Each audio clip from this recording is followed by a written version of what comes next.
Meditation for Dummies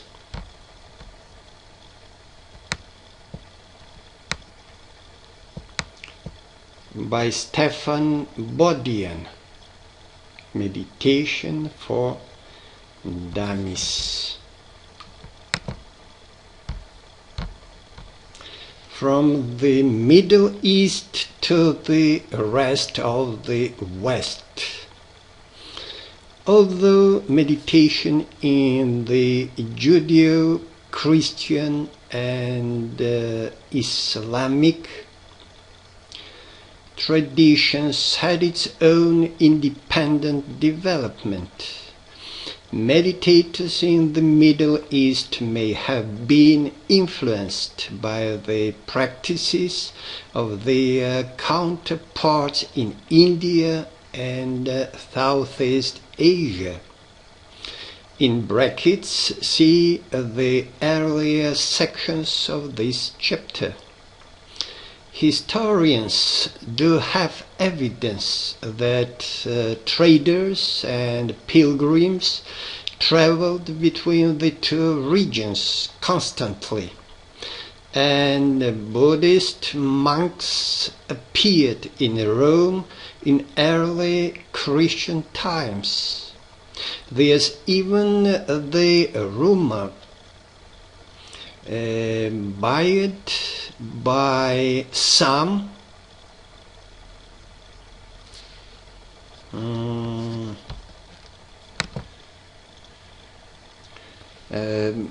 buoyed by some interesting historical coincidences that Jesus may have learned how to meditate in India, while Indian meditators, following the ancient insight that Atman equals Brahman, in brackets, I and the ground of being are one, turned their attention progressively inward, seeking the sacred in the depth of their own being.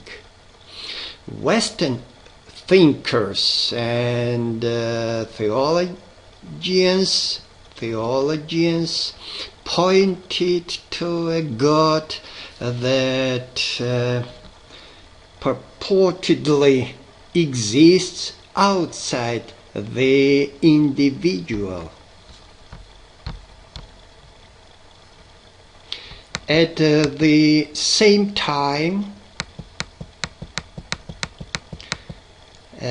mystics in the West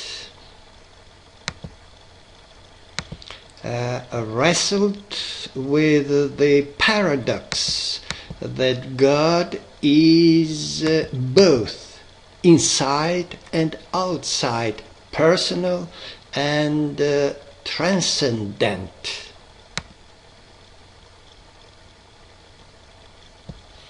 Remember, meditation in the Western religions usually takes the form of prayer, that is, direct communion with God. But the meditative prayer of the monks and mystics differs from ordinary prayer, which often includes complaints and requests. Instead, meditative prayer approaches God with humility and devotion, contemplates His divine qualities, and invites His presence into the heart of the meditator.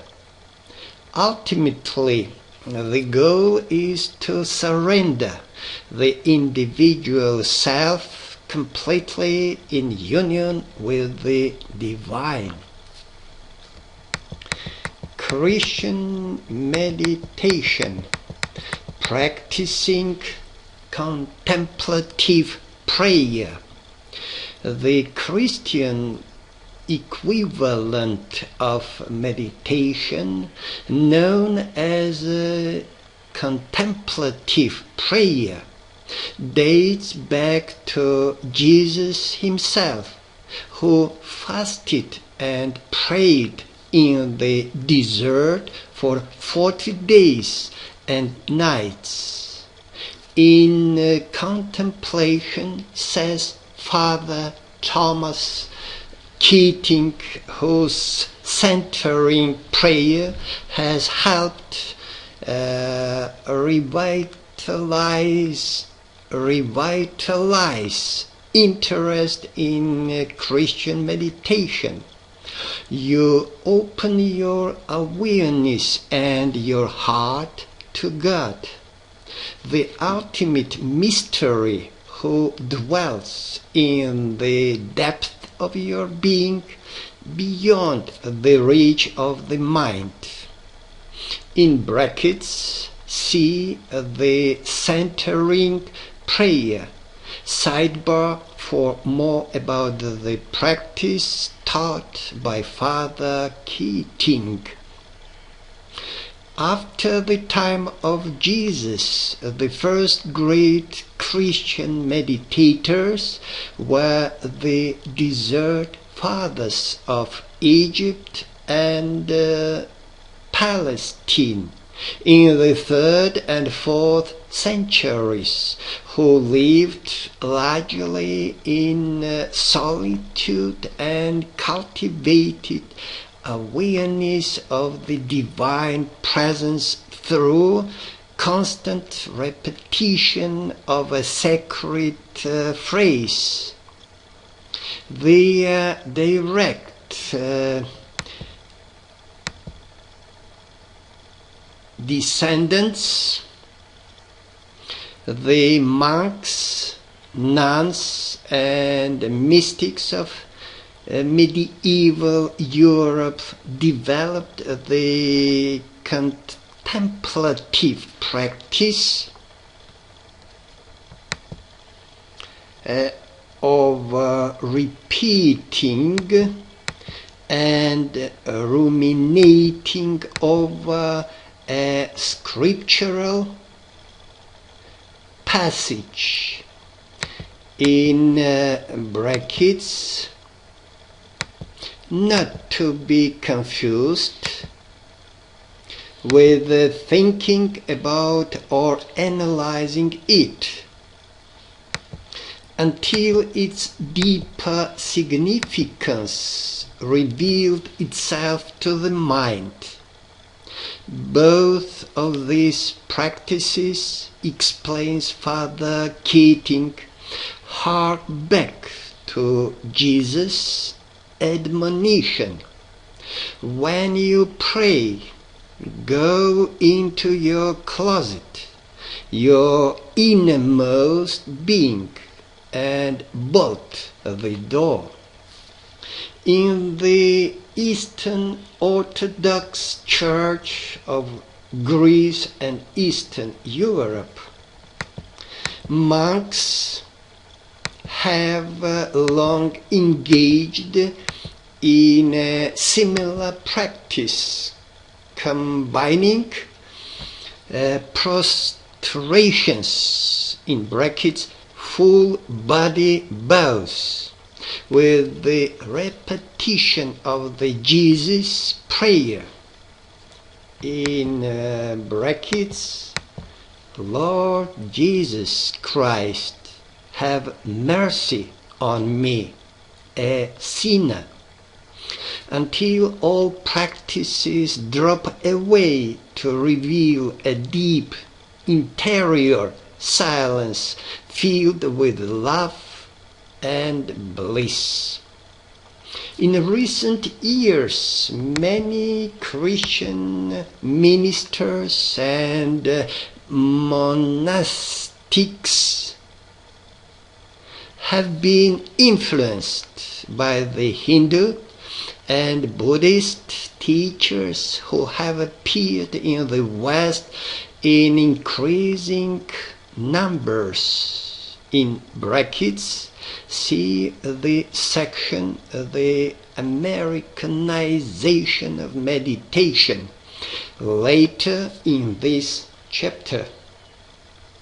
In response, some have adopted Eastern practices to the needs of Christian audiences. Others, like Father Keating, have delved into their own contemplative roots and resuscitated practices that had become dusty with disuse.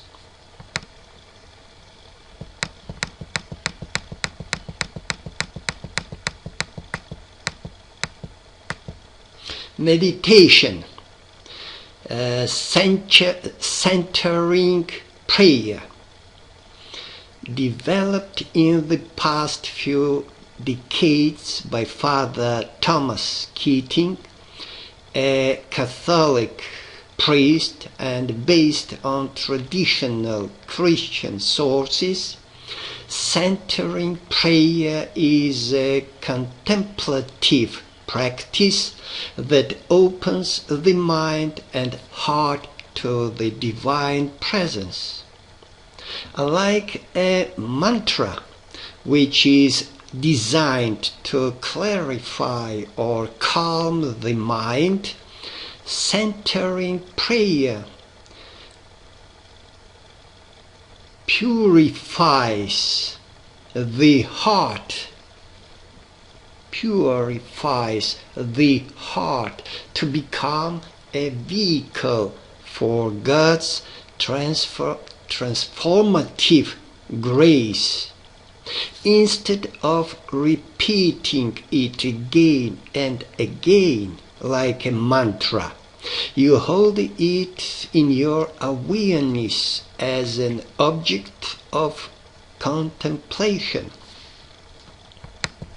Here are the instructions for practicing centering prayer as given by Father Keating, in brackets, whose words appear in quotation marks.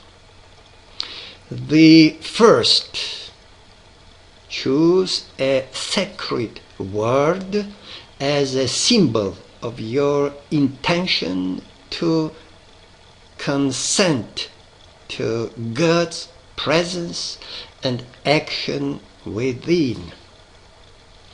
The second, settle comfortably and silently introduce the sacred word.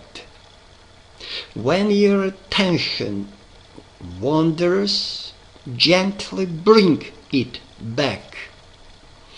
The third, say with the same word during the period of contemplation. Some people may prefer to turn inwardly toward God, as if gazing upon Him, without words. In any case, the same guidelines apply. When we open to God, says Father Keating, we find that God is closer than breathing, closer than thinking, closer than choosing, closer than consciousness itself.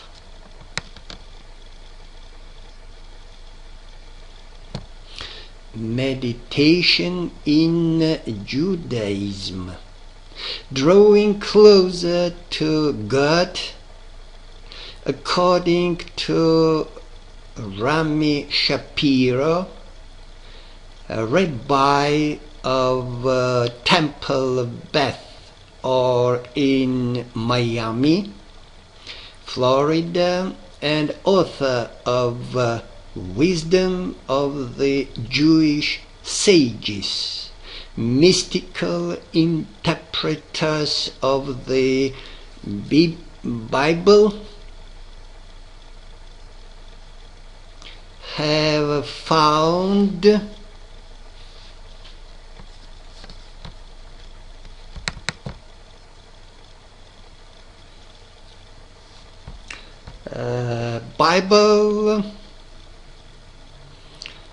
have found evidence of meditation dating back to Abraham, the founder of Judaism.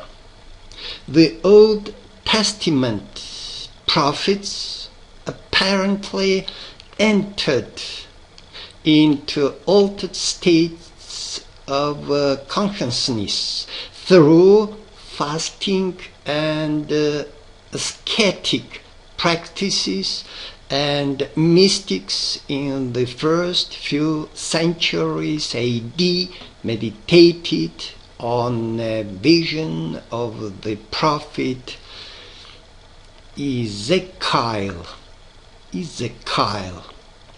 But the first formal Jewish meditation, says Shapiro, centered on the Hebrew alphabet, which was considered the divine language through which God created the world.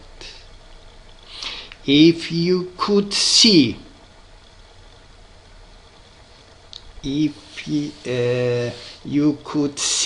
into the alphabet, explains Shapiro, you could see into the source of creation and thereby become one with the Creator himself.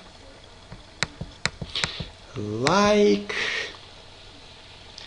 practitioners in all of the God-centered religions, Jewish meditators have traditionally used sacred phrases or verses from Scripture as mantras to bring them closer to God.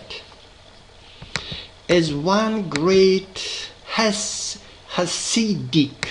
master used to say of the phrase Rabbanu Shel Olam, in brackets, master of the universe. If you just repeat it continuously, you will achieve union with God. And it is precisely this union that Jewish meditation intends to induce. Like Christianity, Judaism has been inspired by Eastern influences in recent years to revive its own meditative traditions. Rabbis like Shapiro, who practices Zen meditation, and David Cooper, in brackets, who trained in Buddhist mindfulness meditation, are creating a Jewish meditative renaissance by forging a new synthesis of ancient techniques from East and West. meditation among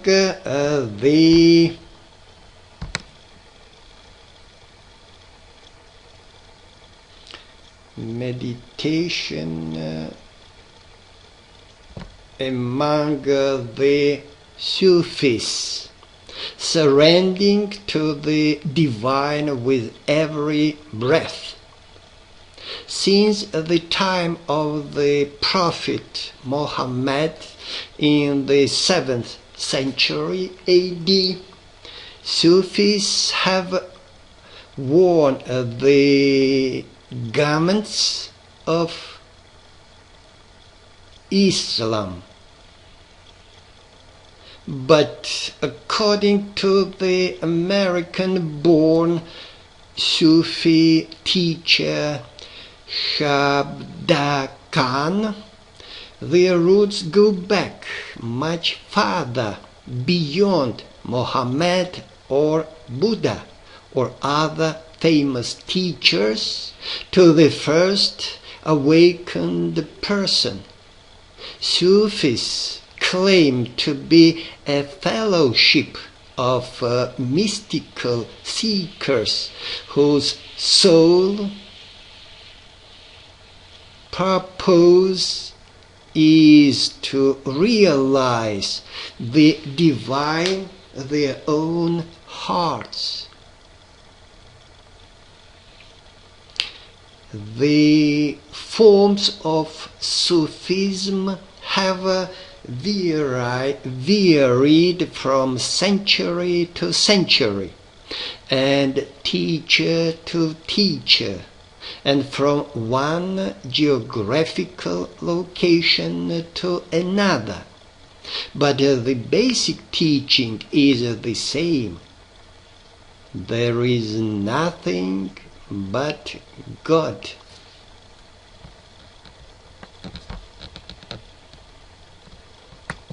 Meditation in Sufism generally takes the form of chanting a sacred phrase either silently or out loud while breathing deeply and rhythmically, a practice known as zikr,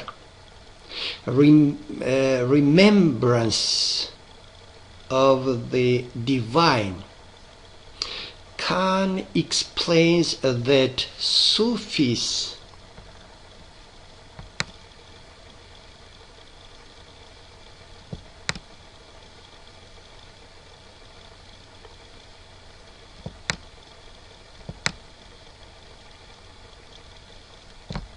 retranslate the biblical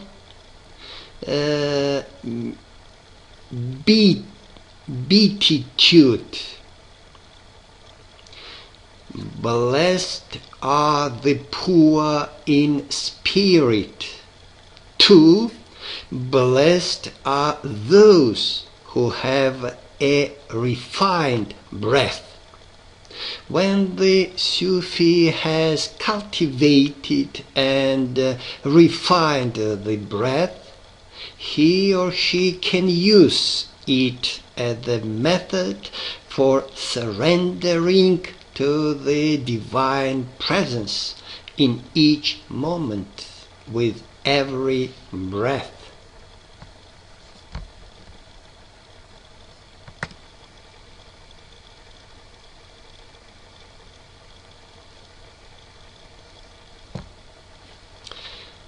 Contemplating the stars. Meditation, contemplating the stars.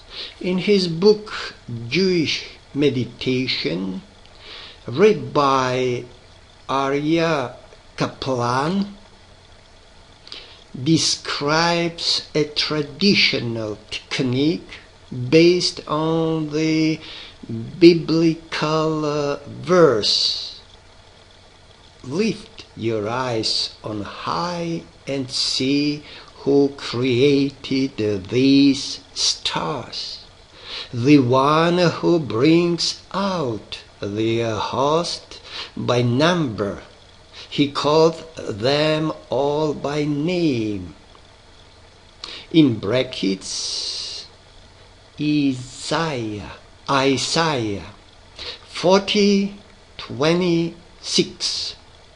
The first, on a clear night, lie or sit comfortably out of doors, gazing up at the stars.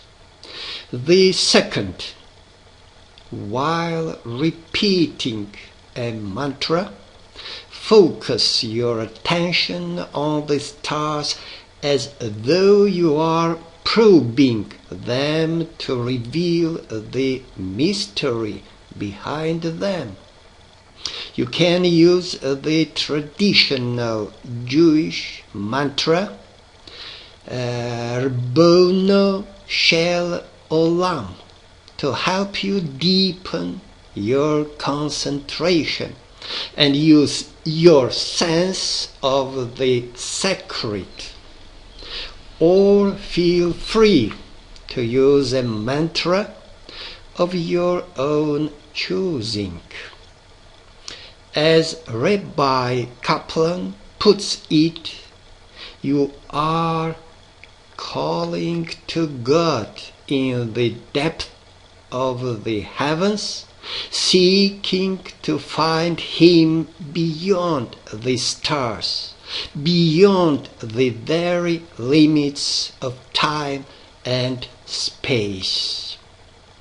The third, remain absorbed in your contemplation for as long as you want.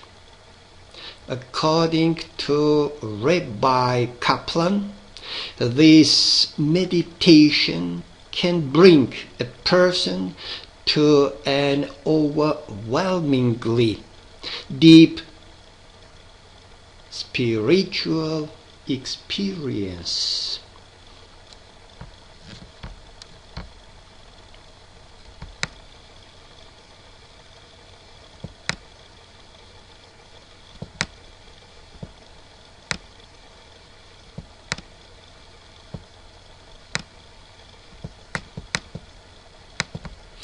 Meditation toward the One.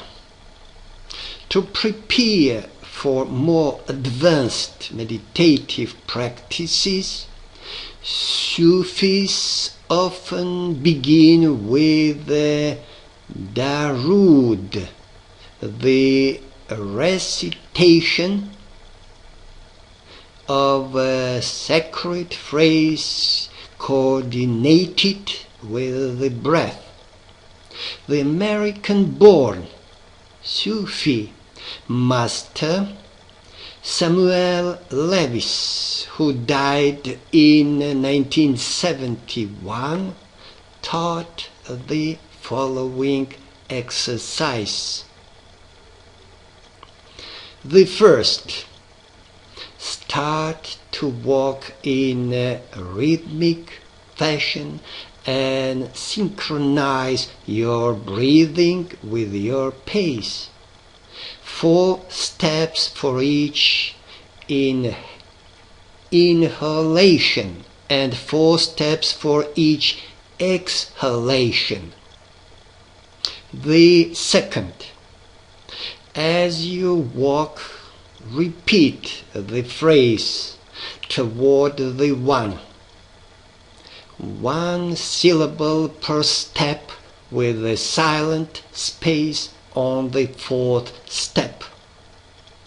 Walking develops and strengthens the rhythm of the breath.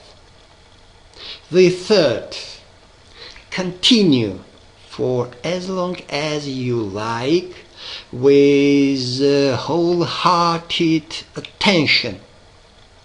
The Sufi practices living in the breath 24 hours a day, says Shabda Khan, a Sufi teacher who studied with Lewis.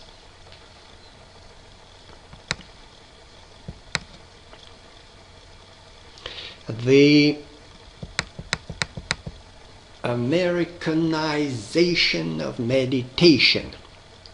If you hearken back to the counterculture of the 1960s and 1970s to find the first seeds of meditation on American soil, you may be surprised to discover that the roots go far deeper.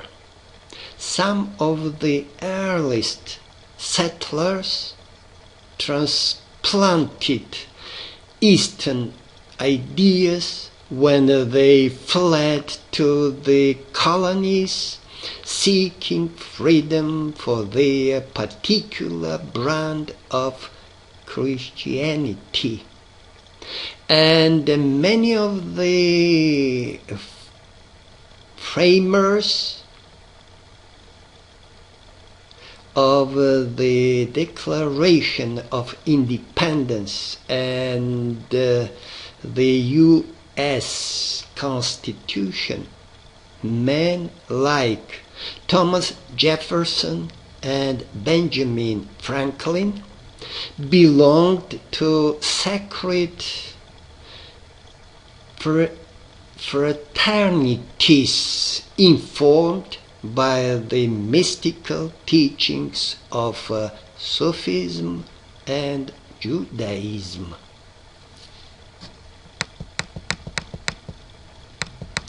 Transcendentalism and Theosophy. 1840-1900. The first major influx of Eastern teachings began in the 1840s and 1850s, when transcendentalists like Emerson and Thoreau read Hindu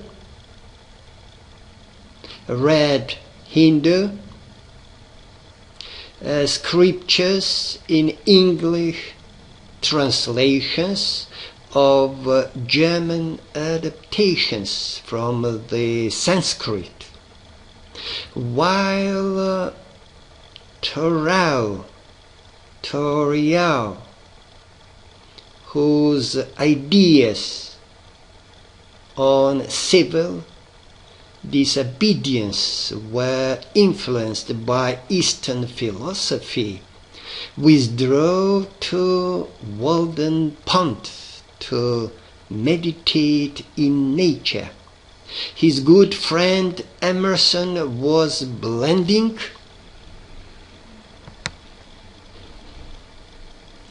German idealism, Yankee optimism, and Indian spirituality to formulate his version of the transcendentalist credo.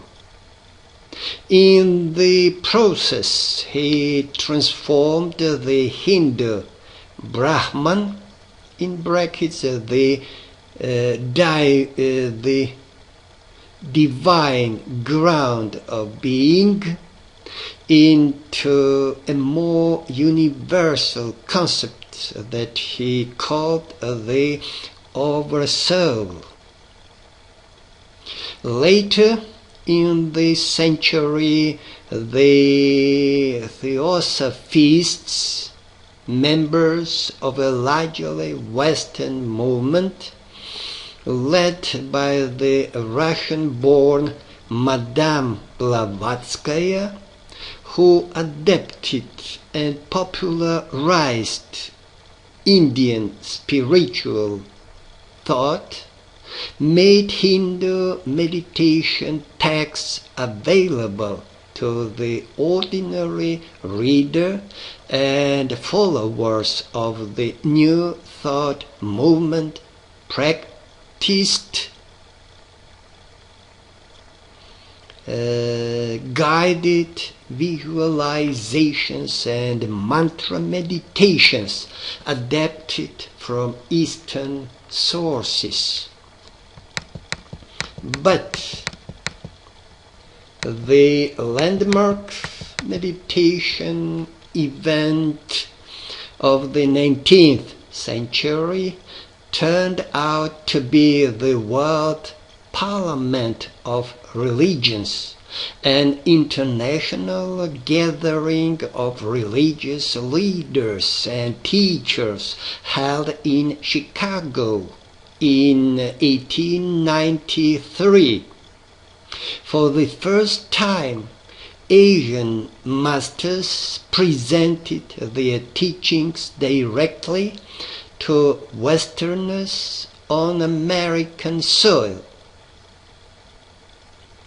Following the conference, several of the masters, in brackets, including the Indian sage Swami Vivekananda and the Japanese Zen teacher Soyen Shaku, toured the United States, lecturing to interested audiences.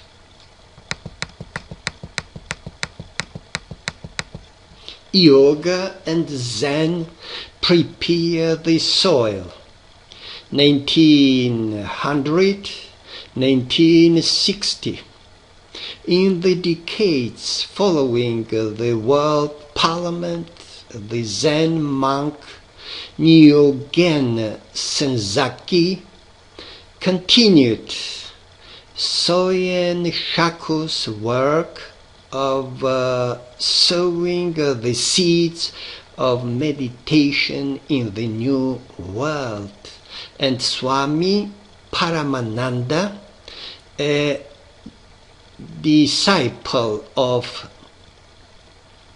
Swami Vivekananda, established centers where curious Americans could practice meditation and hear sophisticated Indian spiritual teachings.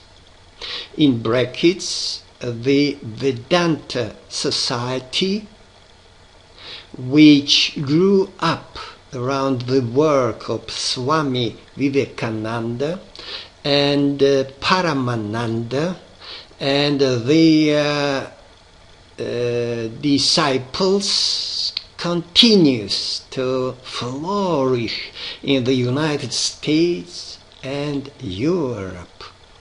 In the 1920s, the Indian yogi Paramahansa Yogananda settled in the United States, and his work gradually blossomed into the self-realization fellowship, which today boasts followers throughout the Western world.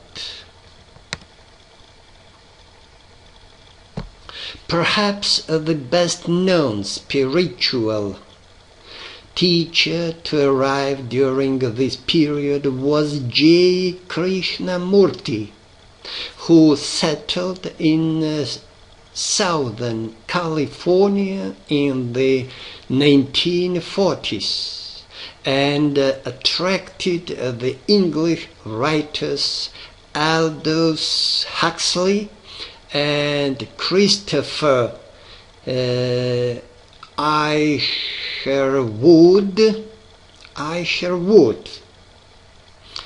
Although Krishnamurti, in brackets, who was groomed from childhood to be a world teacher by the Theosophists, shunned formal meditation and religious dogma in favor of dialogue and self-inquiry. Huxley and Isherwood helped to popularize the great Hindu scriptures. By the 1950s, Zen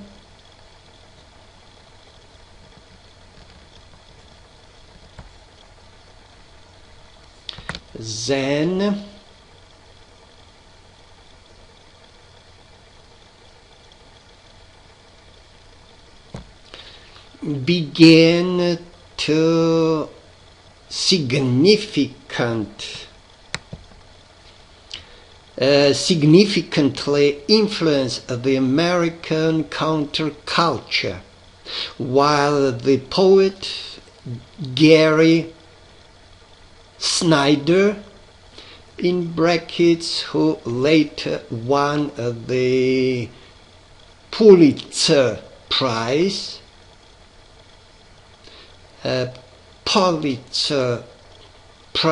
for his book Turtle Island, was of studying Zen in Japan.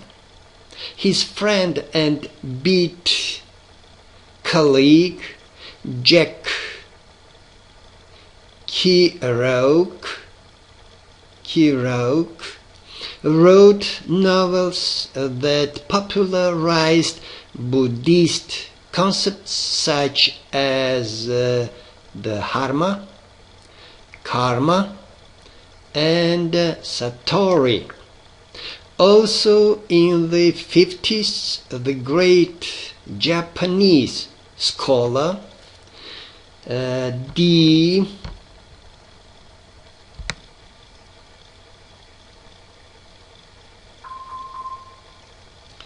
T. Suzuki began teaching Zen at Columbia University in New York City.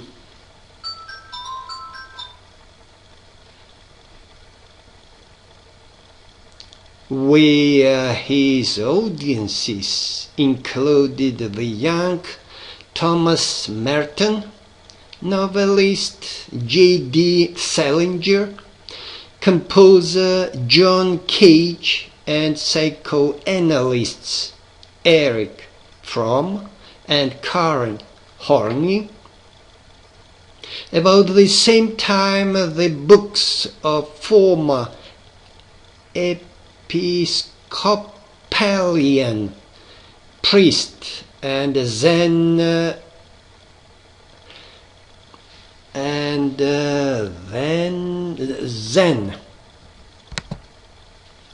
aficionado Alan Watts, including The Way of Zen and Psychotherapy East and West, became popular sellers.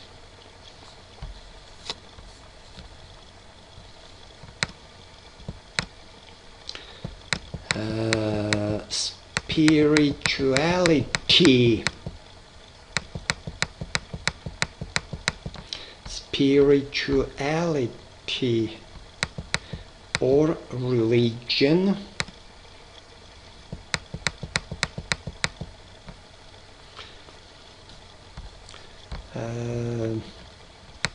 remember, spirituality or religion, polls cited in Newsweek indicate that more and more Americans consider themselves spiritual but not necessarily religious.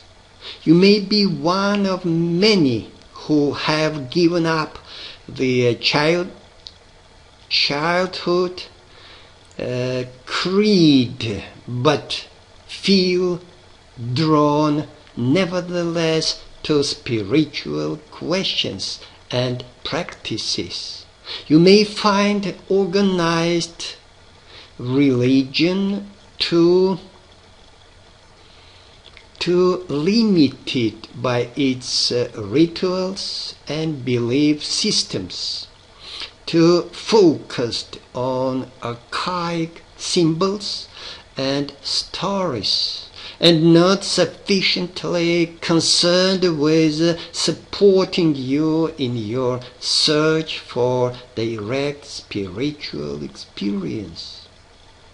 Religions generally begin with the vital spiritual impulse. Look at the lives of Jesus, Mohammed, or Buddha. But often growing rigid over the centuries like an old tree, and lose touch with their living spiritual essence. Genuine spirituality keeps resurfacing within religions, however, as an esoteric undercurrent. The establishment may view it with skepticism or even scorn, but allow it to flourish as long as it does not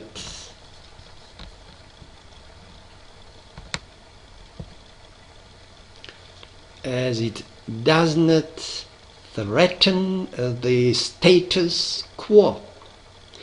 Judaism has its Kabbalists and Hasids, Islam its Sufis, Buddhism its Zen masters, and forest monks.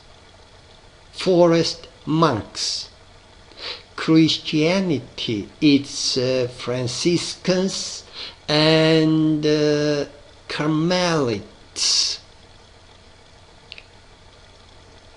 If you want a sense of meaning and belonging that comes from viewing your life in a broader metaphysical and historical context, conventional name-brand religion may be your cup of tea.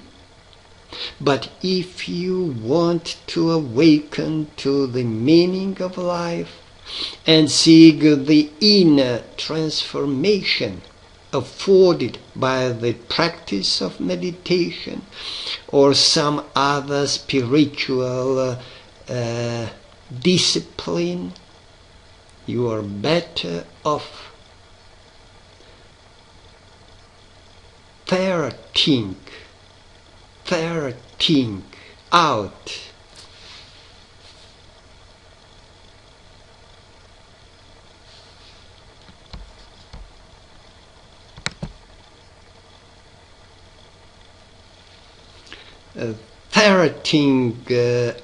one of the esoteric undercurrents within the religious mainstream, or simply following a meditative practice that offered the possibility of direct spiritual experience but has no affiliation with traditional religion. In brackets, for more on spiritual practices, see chapter 14. Chapter 14.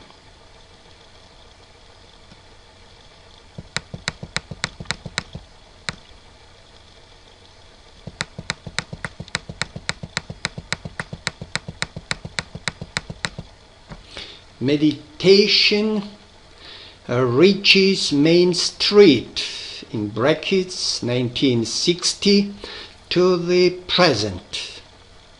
In the 1960s, a unique cluster of events set the stage for the mainstreaming of meditation.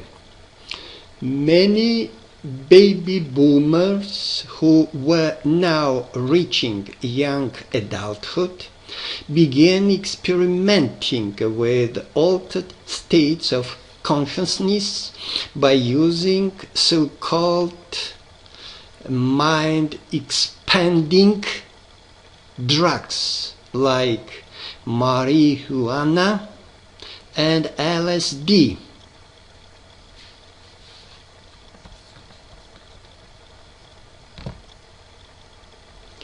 Marijuana and LSD. At the same time, the war in Vietnam prompted a national backlash among a sizable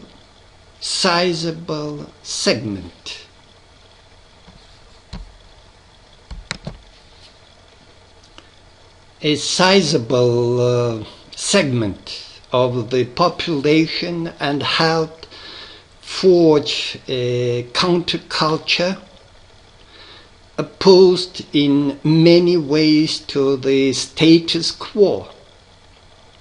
Popular music fueled the fires of discontent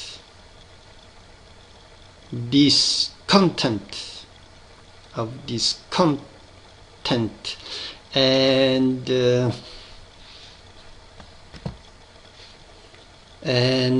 touted the benefits of turning in, turning on, and dropping out, words that in another time, place, and context might have referred to renouncing the world in favor of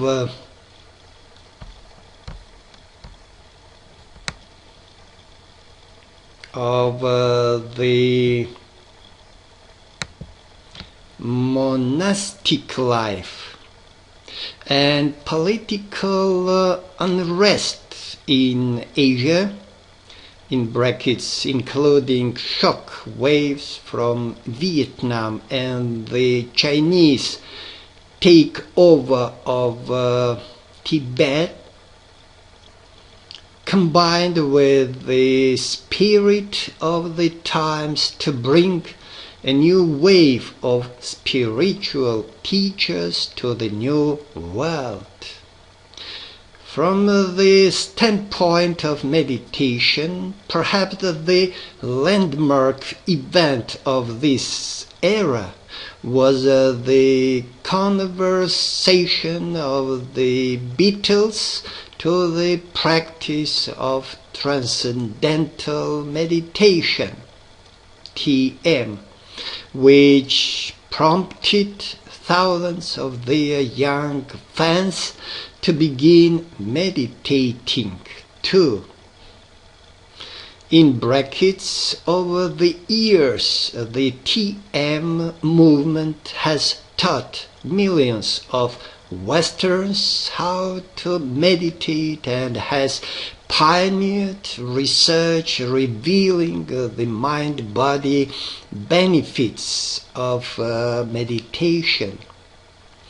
As psychedelics lost their luster, more and more people who had looked to drugs to provide meditative experiences like peace and insight turned to the real thing, and some even took refuge in the yoga communities and Zen centers constructed by their newfound teachers. Since the 1970s,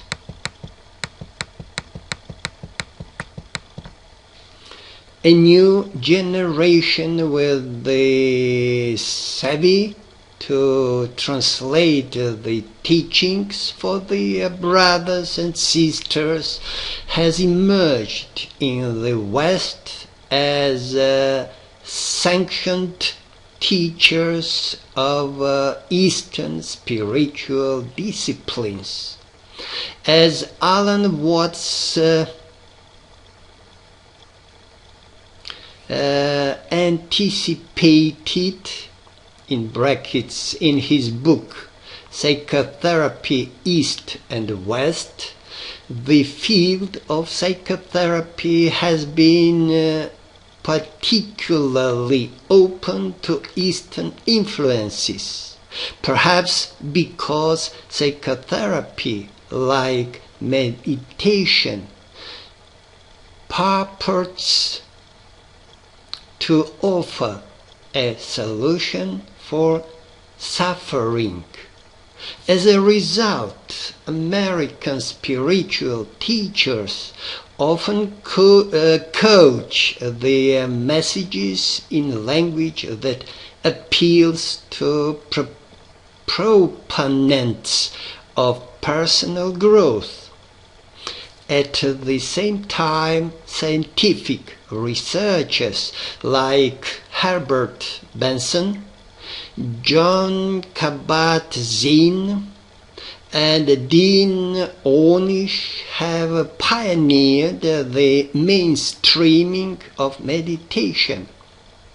In brackets, see the sidebar promoting the benefits of meditation in chapter 2, and books on meditation and related topics regularly appear on the New York Times bestseller list.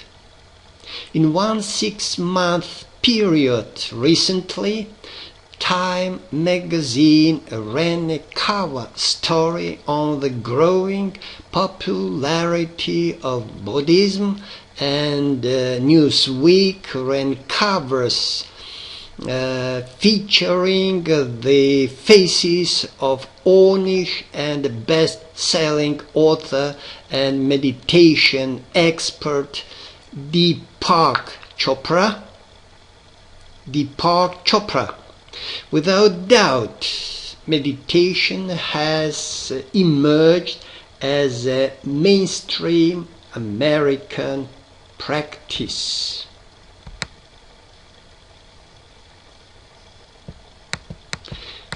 Native American meditation. When I describe the Americanization of meditation, I am revealing my cultural bias. Clearly, Native Americans have been meditating here for tens of thousands of years, in addition to shamans who play a spiritual role in the life of the tribe. In brackets, see the sidebar. Shamans, the first great meditators. Native American boys and girls often mark the transition from childhood to adulthood by spending 3 or 4 days meditating alone in a sacred spot, by fasting, praying, focusing their minds and opening their senses. They solicit dreams or visions that bring them special wisdom or power and help them contact their guardian spirits. As adults, Native Americans may also meditate alone in nature when they need spiritual sustenance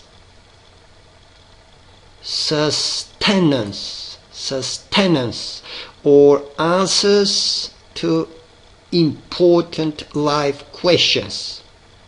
In addition, the practice of moment-to-moment mindfulness has always been an essential ingredient of traditional Native American life.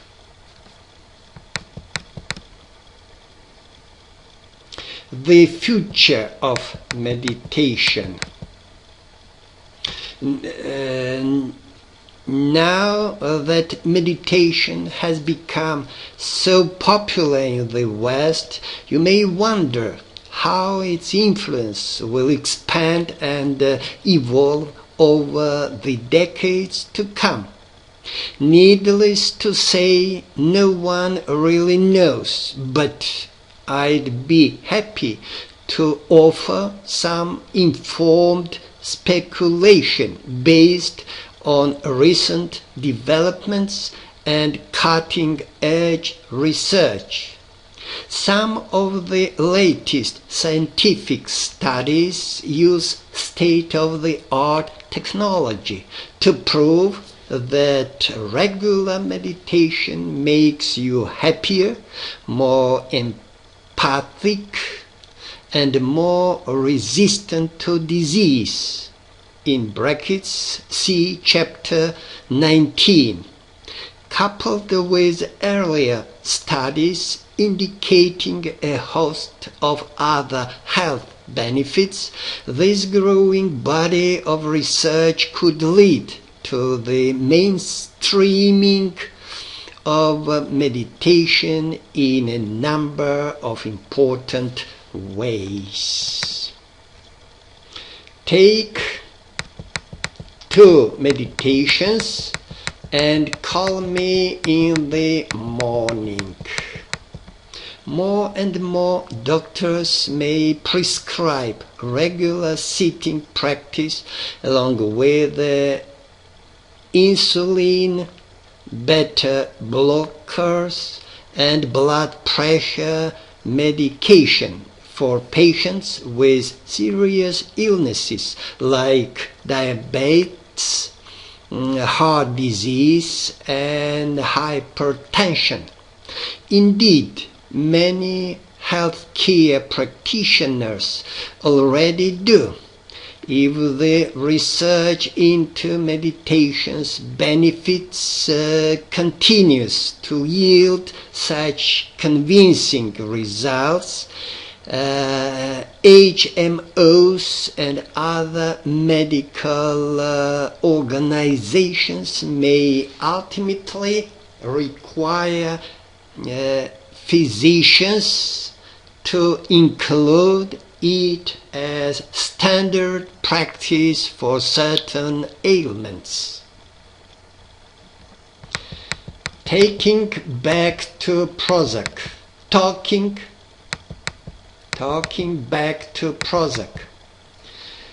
Mindfulness meditation has no harmful side effects and permanently lifts the mood of those who practice it for just 3 months.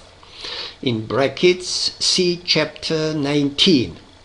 Then why don't psychiatrists dispense it first to their depressed or anxious patients before potentially dangerous mind-altering drugs? Beats me. In a few years, though, more and more shrinks may be counseling their patients to follow their breathing as well as take their medication. and the book you hold in your hands may find its rightful place on psychiatrists' shelves alongside the Diagnostic and Statistical Manual of Mental Disorders. The more you see it, the less you pay.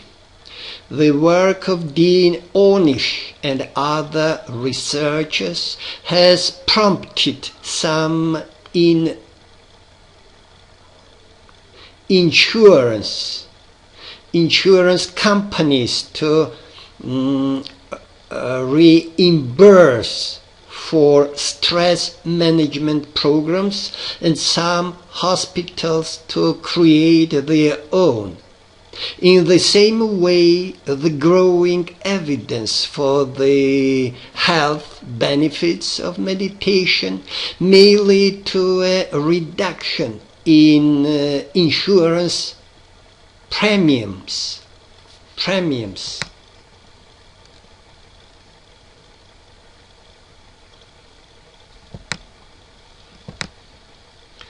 For those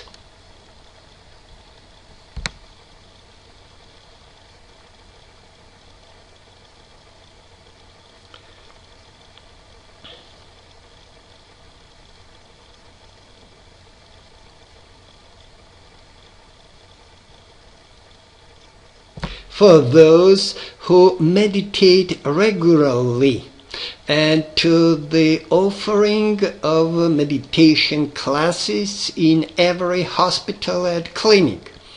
Maybe you even get reimbursed for the occasional meditation retreat after your copay, of course. Spinning, stretching, and sitting. As the health benefits of meditation are more widely accepted and acknowledged, health clubs, spas, and resorts may increasingly include meditation classes and workshops alongside aerobics, spinning, weight training, and hatha yoga. After all, meditation enhances your enjoyment of life at every level, and what better time to enjoy life than on a vacation? Beyond these more obvious applications for meditation, I anticipate that meditation will become a more pervasive presence on the cultural landscape. Perhaps you'll be able to access meditation courses on TV, hear celebrity meditators eager to talk about their practice, and find regular references to meditation on sitcoms and talk shows in newspapers and magazines. Some other more visionary possibilities: meditation booths in public places, meditation classes in public schools, regular meditation breaks instead of coffee breaks in the workplace, meditation rooms next to board rooms in corporations, even meditation meetings beside prayer meetings in the halls of Congress. And why not?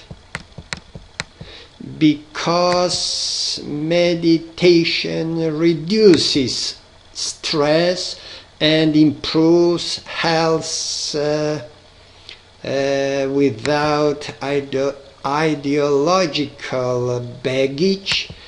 It's primed to infiltrate our lives in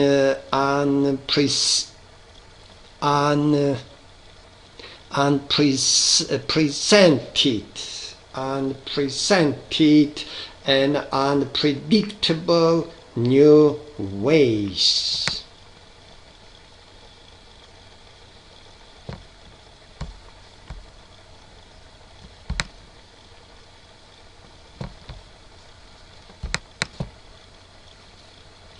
Playing with gravity. The first, sit in a chair and take a few moments to become aware of how gravity acts on your body. The second, notice the weight of your legs and hips against the chair. The third, stand up and notice how gravity pulls you toward the earth. The fourth, begin walking and with each step pay attention to the tug of gravity against your feet. The fifth, look around and consider how all these objects are held in place by gravity, and how you move through a field of gravity like a fish swimming through water. This mysterious force is everywhere, even though you may not see or comprehend it. And the sixth, continue to be aware of this invisible but powerful field as you go about your day.